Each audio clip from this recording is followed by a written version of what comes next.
Reading by Matt Perard. Bridge Crossing by Dave Dryfoos. He knew the city was organized for his individual defense, for it had been that way since he was born. But who was his enemy? In 1849, the mist that sometimes rolled through the Golden Gate was known as fog. In 2149, it had become far more frequent and was known as smog. By 2349, it was fog again. But tonight there was smoke mixed with the fog. Roddy could smell it. Somewhere in the forested ruins, fire was burning. He wasn't worried. The small blaze that smoldered behind him on the cracked concrete floor had consumed everything burnable within blocks. What remained of the gutted concrete office building from which he peered was fireproof. But Roddy was himself aflame with anger. As always, when invaders broke in from the north, he'd been left behind with his nurse, Molly, while the soldiers went out to fight. And nowadays Molly's presence wasn't the comfort it used to be. He felt almost ready to jump out of his skin, the way she rocked and knitted in that grating ruined chair, saying over and over again, "The soldiers don't want little boys. The soldiers don't want little boys. The soldiers don't." "I'm not a little boy," Roddy suddenly shouted. "I'm full grown and I've never even seen an invader. Why won't you let me go and fight?" Fiercely he crossed the bare, gritty floor and shook Molly's shoulder. She rattled under his jarring hand and abruptly changed the subject. "A is for atom, B is for bomb, C is for corpse," she chanted. Roddy reached into her shapeless dress and pinched. Lately that had helped her over these spells, but this time, though it stopped the kindergarten song, the treatment only started something worse. "Was hungry?" Molly cooed, still rocking. Utterly disgusted, Roddy ripped her head off her neck. It was a completely futile gesture. The complicated mind that had cared for him and taught him speech and the alphabet hadn't made him a mechanic, and his only tool was a broken-handled screwdriver. He was still tinkering when the soldiers came in. While they lined up along the wall, he put Molly's head back on her neck. She gaped coyingly at the new arrivals. "Hello, boys," she simpered. "Looking for a good time?" Roddy slapped her to silence, reflecting briefly that there were many things he didn't know about Molly. But there was work to be done. Carefully he framed the ritual words she'd taught him. "Soldiers, come to attention and report." There were 11 of them, 6 feet tall, with 4 limbs and 8 extremities. They stood uniformly, the thumbs on each pair of hands touching along the center line of the legs, front feet turned out at an angle of 45 degrees, rear feet turned inward at 30 degrees. "Sir," they chorused, "we have met the enemy and he is ours." He inspected them. All were scratched and dented, but one in particular seemed badly damaged. His left arm was almost severed at the shoulder. "Come here, fellow," Roddy said. "Let's see if I can fix that." The soldier took a step forward, lurched suddenly, stopped, and whipped out a bayonet. "Death to invaders!" he yelled, and charged crazily. Molly stepped in front of him. "You aren't being very nice to my baby," she murmured, and thrust her knitting needles into his eyes. Roddy jumped behind him, knocked off his helmet, and pressed a soft spot on his conical skull. The soldier collapsed to the floor. Roddy salvaged and returned Molly's needles. Then he examined the patient, tearing him apart as a boy dismembers an alarm clock. It was lucky he did. The left arm's pair of hands suddenly writhed off the floor in an effort to choke him. But because the arm was detached at the shoulder and therefore blind, he escaped the clutching onslaught and could goad the reflexing hands into assaulting one another harmlessly. Meanwhile, the other soldiers left, except for one, apparently another casualty, who stumbled on his way out and fell into the fire. By the time Roddy had hauled him clear, damage was beyond repair. Roddy swore, then decided to try combining parts of his casualty with pieces of the other to make a whole one. To get more light for the operation, he poked up the fire. Roddy was new at his work and took it seriously. It alarmed him to watch the soldiers melt away, gradually succumbing to battle damage, shamed him to see the empty ruins burn section by section, as the invaders repeatedly broke through and had to be burned out. Soon there would be nothing left of the private property keep out that, according to Molly's bedtime story, the owners had entrusted to them when driven away by radioactivity. Soon the soldiers themselves would be gone. None would remain to guard the city, but a few strayed servants like Molly and an occasional civil defender. And himself, Roddy reflected, spitting savagely into the fire. He might remain. But how he fitted into the picture, he didn't know. And Molly, who claimed to have found him in the ruins after a fight with invaders 20 years before, couldn't or wouldn't say. Well, for as long as possible, Roddy decided he'd do his duty as the others did theirs, single-mindedly. Eventually, the soldiers might accept him as one of themselves. Meanwhile, this newly attempted first aid was useful to them. He gave the fire a final poke and then paused, wondering if, when heated, his screwdriver could make an unfastened end of wire stick on the grayish spot where it seemed to belong. Stretching prone to blow the embers hot so he could try out his new idea, Roddy got too close to the flames. Instantly the room filled with the stench of singed hair. Roddy drew angrily back, beating out the sparks in his uncut blond mane. As he stood slapping his head and muttering, a deranged civil defense firefighter popped into the doorway and covered him with carbon dioxide foam. Roddy fled. His lifelong friends were not merely wearing out, they were unbearably wearing. In the street, even before he'd wiped off the foam, he regretted his flight.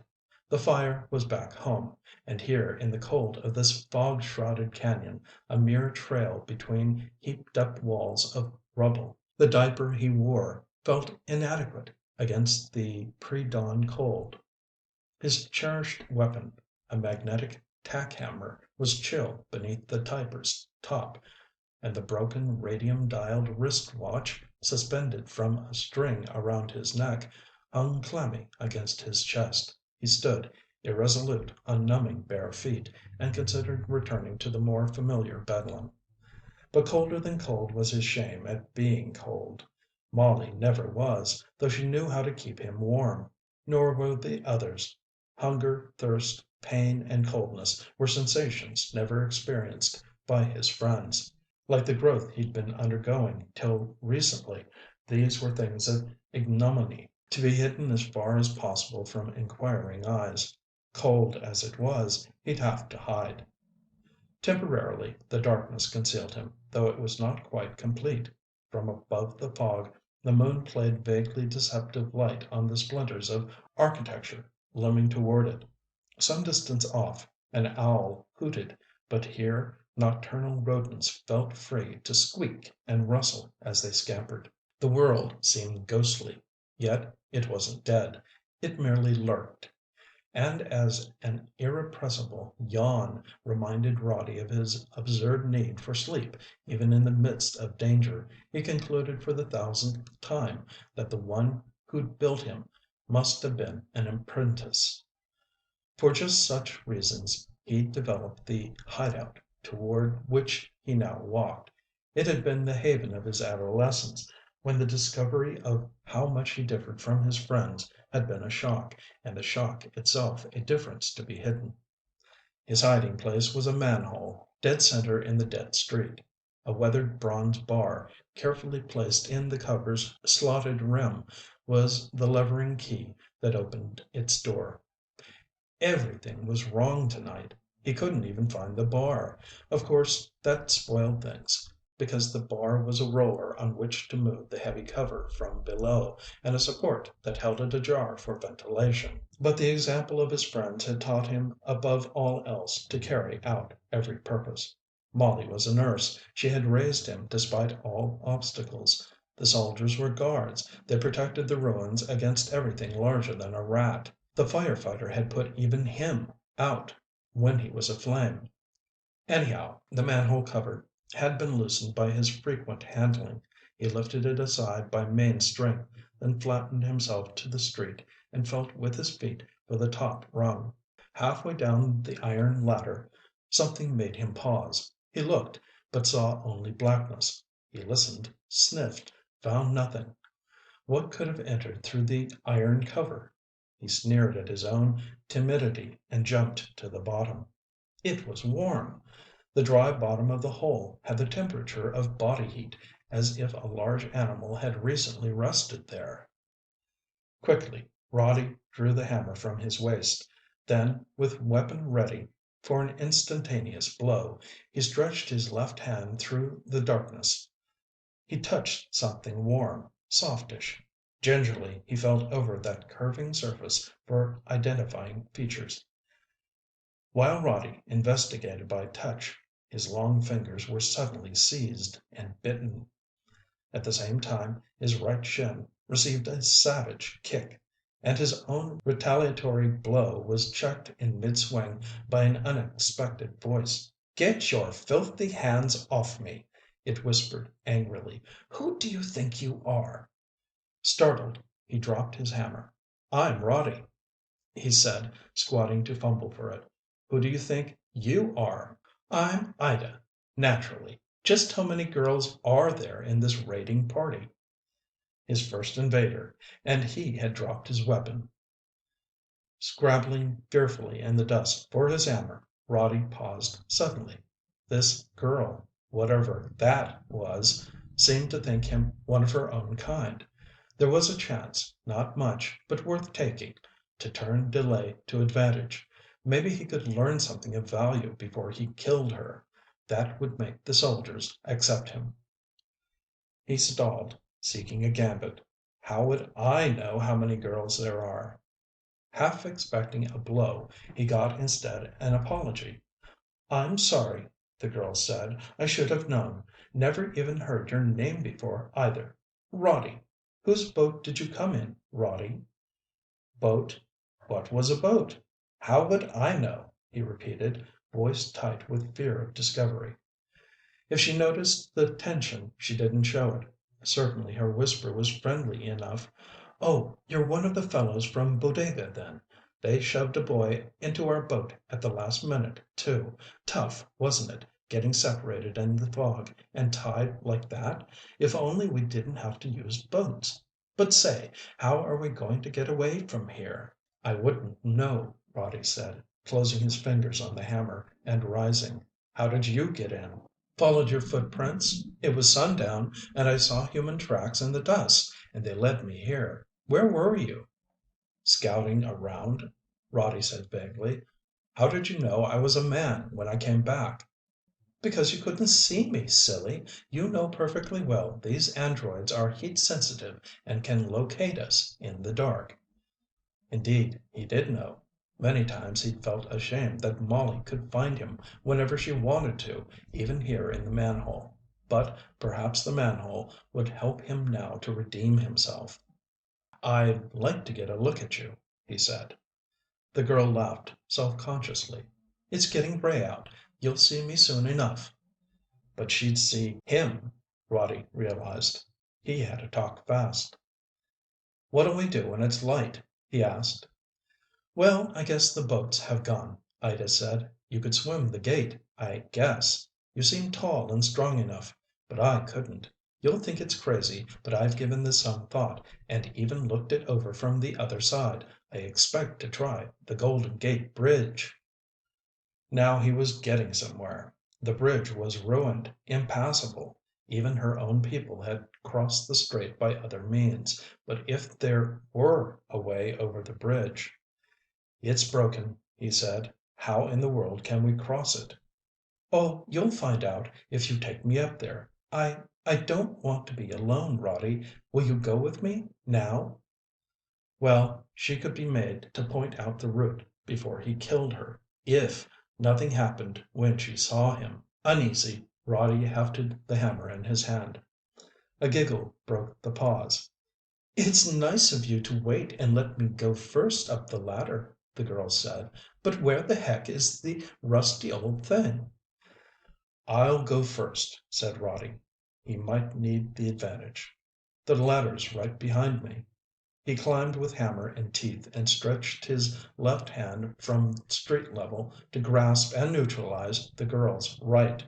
Then, nervously fingering his weapon, he stared at her in the thin gray dawn.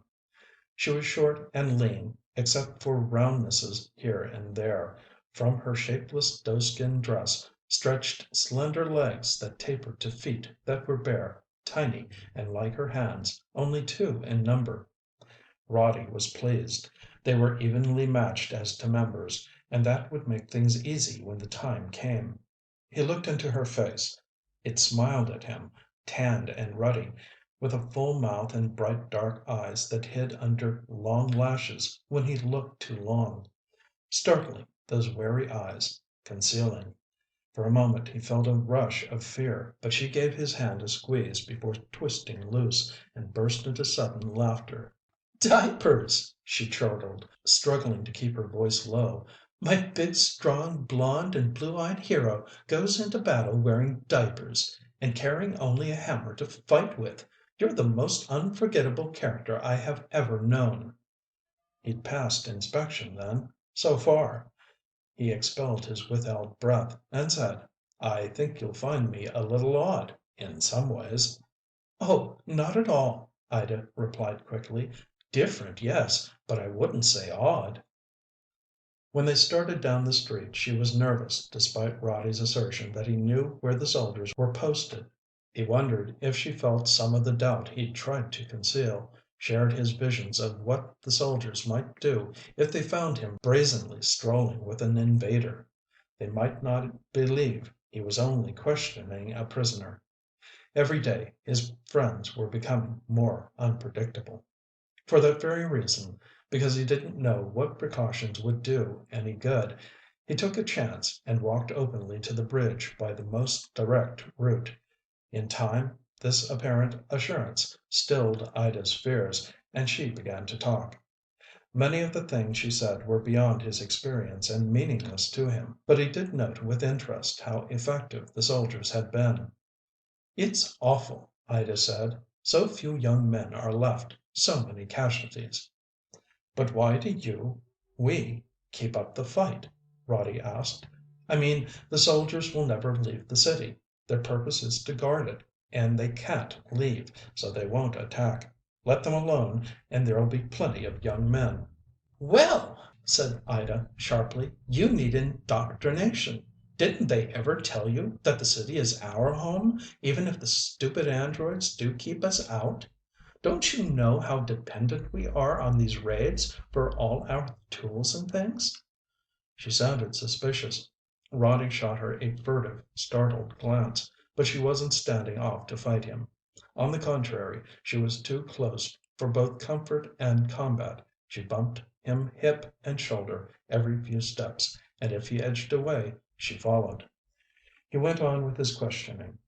"Why are you here? I mean, sure, the others are after tools and things, but what's your purpose?" Ida shrugged. "I'll admit no girl has ever done it before," she said. "But I thought I could help with the wounded. That's why I have no weapon." She hesitated, glanced covertly up at him, and went on with a rush of words. "It's the lack of men, I guess. All the girls are kind of bored and hopeless, so I got this bright idea and stowed away on one of the boats when it was dark and the fog had settled down. Do you think I was being silly?" "No, but you do seem a little purposeless." In silence they trudged through a vast area of charred wood and concrete foundations on the northern end of the city. Thick fog over the water hid Alcatraz, but inshore visibility was better, and they could see the beginning of the bridge approach. A stone rattled nearby. There was a clink of metal. Ida gasped and clung to Roddy's arm. "Behind me," he whispered urgently. "Get behind me and hold on." He felt Ida's arms encircling his waist, her chin digging into his back below the left shoulder. Facing them, 100 feet away, stood a soldier. He looked contemptuous, hostile. "It's all right," Roddy said, his voice breaking. There was a long, sullen, heart-stopping stare. Then the soldier turned and walked away. Ida's grip loosened and he could feel her sag behind him. Roddy turned and held her. With eyes closed, she pressed cold blue lips to his. He grimaced and turned away his head. Ida's response was quick. "Forgive me," she breathed, and slipped from his arms, but she held herself erect. "I was so scared, and then we've had no sleep, no food or water." Roddy was familiar with these signs of weakness, proud of appearing to deny his own humiliating needs. "I guess you're not as strong as me," he said smugly. "I'll take care of you. Of course we can't sleep now, but I'll get food and water." Leaving her to follow, he turned left to the ruins of a supermarket he had previously visited, demonstrating his superior strength by setting a pace Ida couldn't match. By the time she caught up with him, he had grubbed out a few cans of the special size that Molly always chose. Picking two that were neither dented, swollen, nor rusted, he smashed an end of each with his hammer and gave Ida her choice of strained spinach or squash. "Baby food," she muttered. "Maybe it's just what we need. But to eat baby food with a man wearing a diaper! Tell me, Roddy, how did you happen to know where to find it?" "Well, this is the northern end of the city," he answered, shrugging. "I've been here before."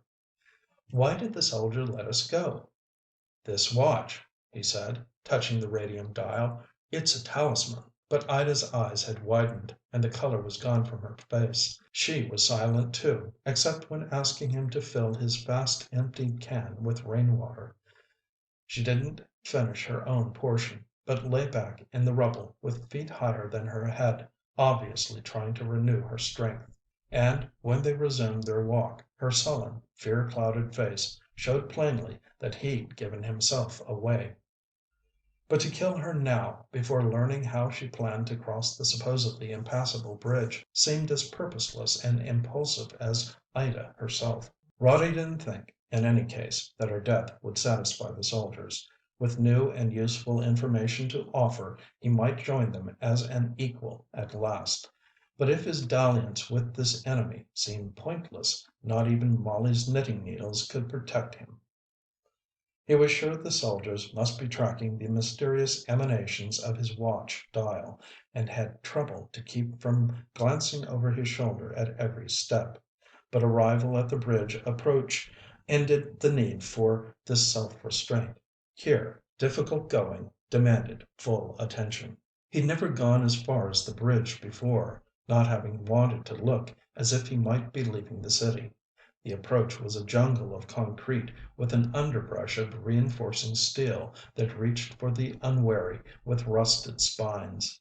Frequently they had to balance on cracked girders and inch over roadless spots high off the ground. Here Ida took the lead. When they got to where three approach roads made a cloverleaf, she led him down a side road and into a forest. Roddy stopped and seized her arm.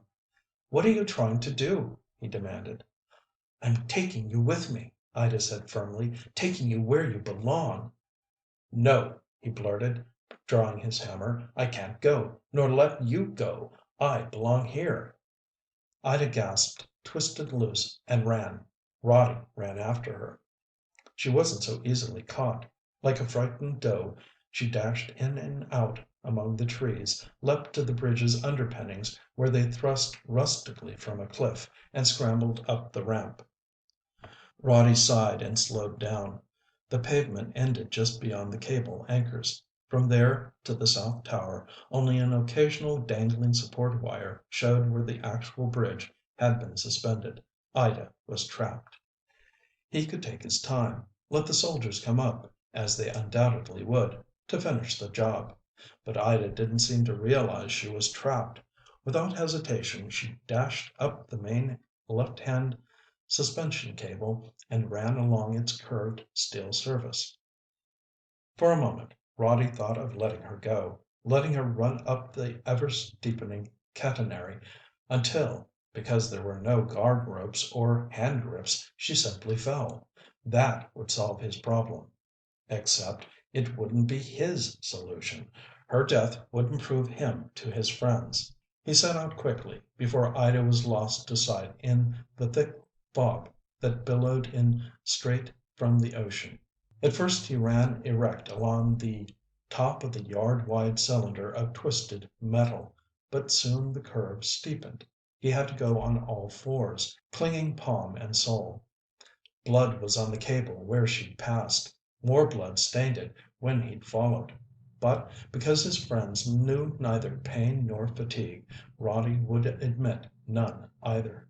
Nor would he give in to the fear that dizzled him at every downward look. He scrambled on like an automaton, watching only his holds, till he rammed Ida's rear with his head. She had stopped, trembling and gasping. Roddy clung just below her and looked dazedly around. There was nothing in sight but fog, pierced by the rapier of rusted wire supporting them. Neither end of it was in sight. Upward lay success, if death were not nearer on the cable. No soldier had ever come even this far, for soldiers, as he told Ida, never left the city, were not built to do so. But he was here. With luck, he could capitalize on the differences that had plagued him so long. "Go on," he ordered hoarsely. "Move." There was neither answer nor result. He broke off an end of loosened wire and jabbed her rear. Ida gasped, and crawled on. Up and up they went, chilled, wet, bleeding, pain-racked, exhausted. Never had Roddy felt so thoroughly the defects of his peculiar, non-mechanical construction. Without realizing it, he acquired a new purpose, a duty as compelling as that of any soldier or fire watcher. He had to keep that trembling body of his alive, mount to the tall rust tower overhead. He climbed and he made Ida climb, till, at nightmare's end, the fog thinned and they came into clear, wind-swept air and clawed up the last 100 feet to sanctuary. They were completely spent. Without word or thought they crept within the tower, huddled together for warmth on its dank steel deck, and slept for several hours. Roddy awoke as Ida finished struggling free of his unconscious grip. Limping, he joined her painful walk around the tower. From its openings they looked out on a strange and isolated world. To the north, where Ida seemed drawn as though by instinct, Mount Tamalpais reared its brushy head, a looming island above a billowy white sea of fog. To the south were the Twin Peaks, a pair of buttons on a cotton sheet. Eastward lay Mount Diablo, bald and brooding, tallest of the peaks and most forbidding. But westward over the ocean lay the land of gold, of all the kinds of gold there are, from brightest yellow to deepest orange. Only a small portion of the setting sun glared above the fog bank. The rest seemed to have been broken off and smeared around by a child in love with its color. Fascinated, Roddy stared for minutes, but turned when Ida showed no interest. She was intent on the tower itself. Following her eyes, Roddy saw his duty made suddenly clear. Easy to make out, even in the fading light, was the route by which invaders could cross to the foot of this tower, on the remaining ruins of the road, climb to where he now stood, and then descend the cable over the bridge's gap and catch the city unaware. Easy to estimate was the advantage of even this perilous route over things that scattered on the water and prevented a landing in strength.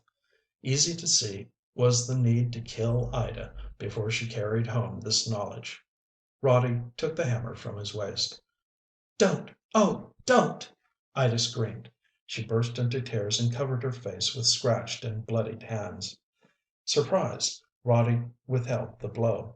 He had wept as a child, and weeping, had for the first time learned he differed from his friends. Ida's tears disturbed him, bringing unhappy memories. "Why should you cry?" he asked comfortingly. "You know your people will come back to avenge you and will destroy my friends." "But my people are your people too!" Ida wailed. "It's so senseless. Now, after all our struggle to escape, don't you see? Your friends are only machines, built by our ancestors. We are men, and the city is ours, not theirs." "It can't be," Roddy objected. "The city surely belongs to those who are superior, and my friends are superior to your people, even to me. Each of us has a purpose, though, while you invaders seem to be aimless. Each of us helps preserve the city. You only try to rob and end it by destroying it. My people must be the true men, because they're so much more rational than yours, and it isn't rational to let you escape." Ida had turned up her tear-streaked face to stare at him. "Rational? What's rational about murdering a defenseless girl in cold blood? Don't you realize we're the same sort of being, we two? Don't you remember how we've been with each other all day?" She paused. Roddy noticed that her eyes were dark and frightened, yet somehow soft over scarlet cheeks. He had to look away, but he said nothing.